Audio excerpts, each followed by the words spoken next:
ପାଇଁ ସର୍ବଶେଷ ନିଷ୍ପତ୍ତି। ମୋ ପୁଅ ବୁଧାଦିତ୍ୟ ଆପଣଙ୍କ ମନୋନୟନରେ କଳିଙ୍ଗର ରାଜ ସିଂହାସନରେ ବସିବ, ଏହା ମୋର ଶେଷ କଥା। ତମେ ବାବୁ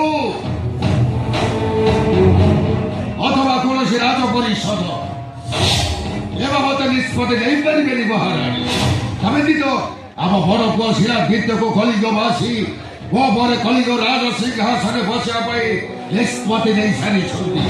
ତାହେଲେ ସର୍ବସମ୍ମୁଖରେ ବଡ଼ ଭାଇ ଶିଳାଦିତ୍ୟ ସହ ମୋର ବୁଦ୍ଧି ବିଦ୍ୟା କଳ କୌଶଳ ପରୀକ୍ଷା ନେବାର ବ୍ୟବସ୍ଥା କରନ୍ତୁ ମହାରାଜ। ଯାହାର ବିଜୟ ହେବ ସେ ହିଁ କଳିଙ୍ଗର ରାଜା ହେବ। ଏହା ତ ଉତ୍ତମ ପ୍ରସ୍ତାବ ମହାରାଜ। ଯିଏ ପରାଜିତ ହବ ସେ ରାଜ୍ୟ ଛାଡ଼ି ଦେଶାନ୍ତରୀ ହବ। ବନ୍ଦ କର।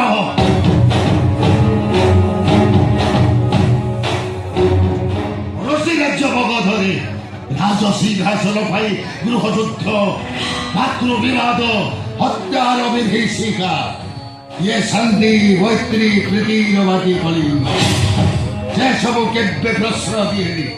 ମତେ ତ ଲାଗୁଛି ଆଡ଼ଳି ପତ୍ରର ଦୁଃସମ୍ବାଦ ତମ ଦି ଜଣକୁ ପ୍ରବାହିତ କରି ନିଜାରୁ ସଦାଚାରୀ ସମ୍ପର୍କ ବଳି ପଡ଼ିଲେ ମତେ ଟିକେ ଦୁଃଖ ଲାଗିବନି ମହାରାଣୀ।